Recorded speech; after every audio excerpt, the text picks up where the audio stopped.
I would like to introduce our amazing, esteemed panel today. It's the man, the myth, the legend. John Legend is here. Sheena Meade, the executive director of Clean Slate. And can we just say a big congratulations? She just won the TEDx Audacious Award, and I haven't been able to say congratulations yet. Doug Hirsch, the co-founder of GoodRx, and then Shani Hilton, a managing editor of the LA Times.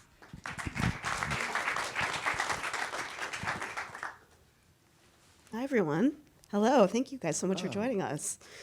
That was my second time seeing the film, and seeing it again, it was wonderful. It made me laugh. It made me emotional. It was kind of had all the things. But for me personally, I think I'm a person who has had incarcerated members of my own family, just like so many Americans. And I honestly was really moved by the idea that not just people struggle coming home, but the ripple effect through the family and the different ways that this affects us. So I was wondering if maybe each of you could talk a little bit about your entry point here. Yeah. I can start. I had multiple family members, neighbors, friends that I grew up with who were incarcerated for one reason or another. And it becomes something that all too many of us have gotten accustomed to. And it's because on a broad systemic level, our politicians made some decisions that made us the most incarcerated country on the planet. So that means we've made specific intentional decisions as a nation to use incarceration as our, crime fighting tool, our job creation tool, multiple things. It's resulted in a lot of negative impact for not just the people that get locked up, but like you said, the ripple effect. It impacts their families, impacts their communities, their neighborhoods. And I started noticing it on a systemic level when I was doing work in the schools and just seeing how many of our young people had a parent who were not home with them because they were in our prison system or our jails. And so many negative direct effects and side effects. And then, of course, the subject of our film was, well, what do we do when these folks come home? And again, more policies have been put in place to exclude them. So policies to exclude them from voting, from housing, from jobs, making life very difficult for them and making it actually more likely that they'll reoffend because of the lack of legitimate options for them to make money and provide for their family and just to be incorporated back into society. So the more I saw personally and the more I read about and saw on a broader systemic level, the more I said, we've got to do something about this. And so we started working with folks like Sheena and her husband, Desmond. We started working with folks all around the country. A lot of our work at Free America, my organization, is really informed and motivated by our conversations with families and folks who have been impacted by incarceration. So we speak directly with the formerly incarcerated, the returning citizens, regularly to focus on what our policy priorities are, and we're going to continue to do that because they've been so impacted by the system and they have so many ideas of how to make it better. So we're going to continue to center them and listen to them and try to make life more inclusive for them. Sheena? Yes, so, it's interesting. The title of the movie is Home Free. In America, there's 114 Americans that have an arrest or a conviction on their record. That's 1 in 3 people. So if you look around the room, do the math. Mm-hmm. It doesn't change anywhere I go. The formula's still the same. It's called Home Free, but I want to tell you about me. I never left home, but I was not free at home. So in 2004, I actually got my first conviction. I was at home with my children and had 2 police officers knock at my door. It was actually an afternoon when my kids came home from school. And they said, Mom, the police are at the door. And when I answered the door, they let me know that they was arresting me for bouncing a worthless check. I'm gonna bring the mic a little close for this, for $87.26.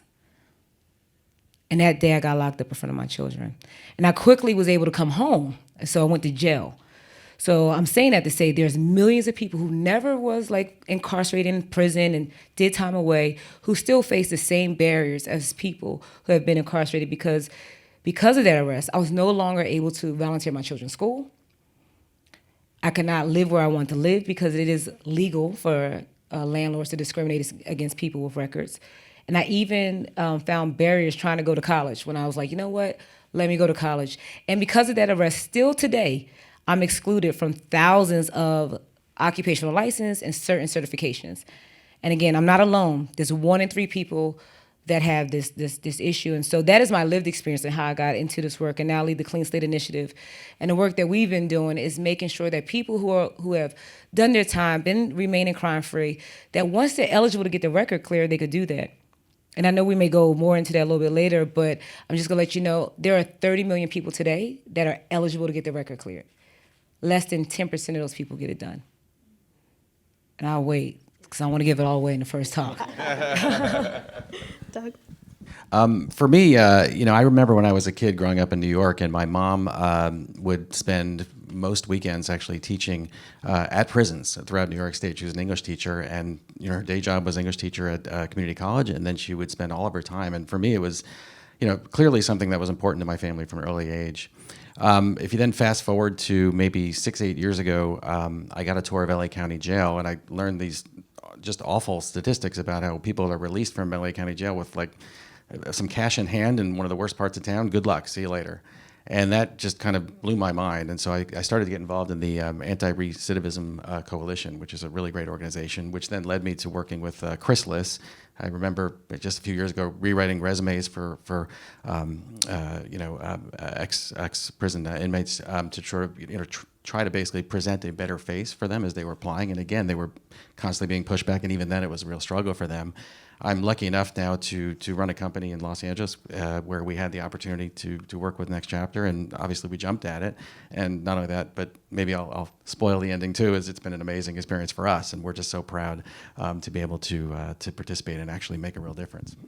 Yeah, I mean, I want to talk policy. What are the specifics? What are the things that what's the policy? What are the changes? What are the things concrete steps? Because I think for some people, it's just this confusing swirl. What does it mean to have somebody come home? What does it mean to help? What is it, like the legal aspects, et cetera? Are there some specifics you want to talk about? Any of you? John, Sheena?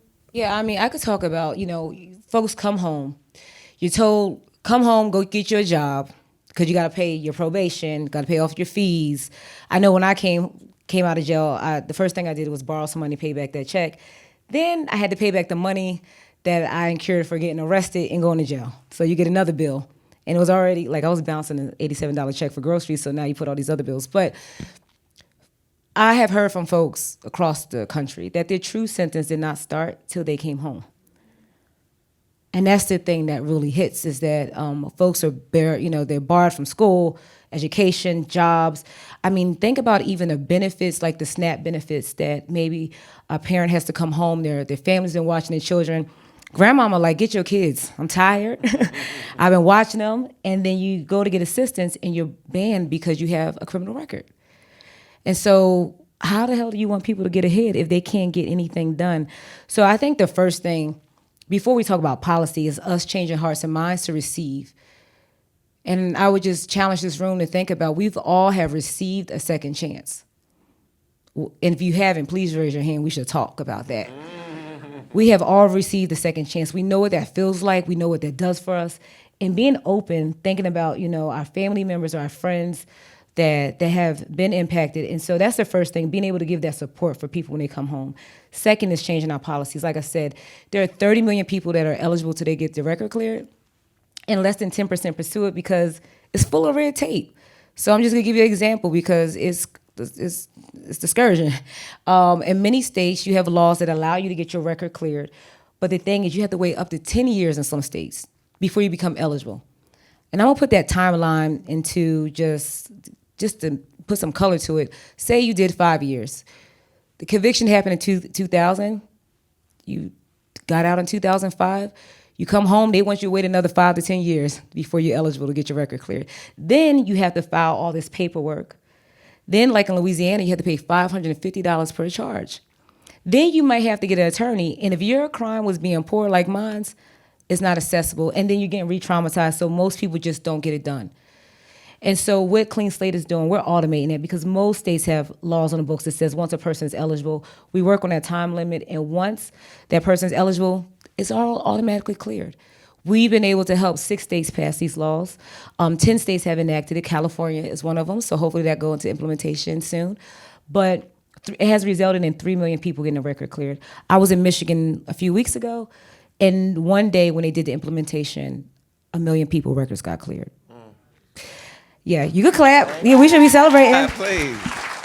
And I would just end with this, just say this, is it's real. Like we just need to, like, it's not numbers, it's not policies, it's people. It's people. And the young lady who, at the implementation event, she spoke, she said, look, I had this arrest 18 years ago. I couldn't even volunteer my children's lunchroom. And when her record got clear, she emailed me. She said, I'm floating on cloud 9. I can't tell you how much this means to me. Thank you for the work. Now, I didn't do the hard work. A lot of other people did a lot of hard work.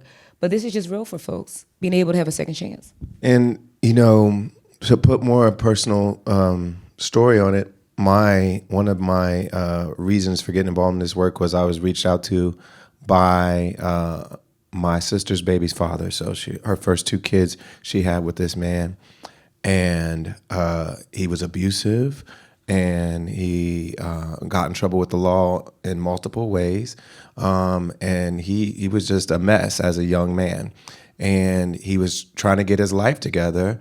And part of me was wrestling with, do I forgive this man because he caused harm to my own family, to my sister?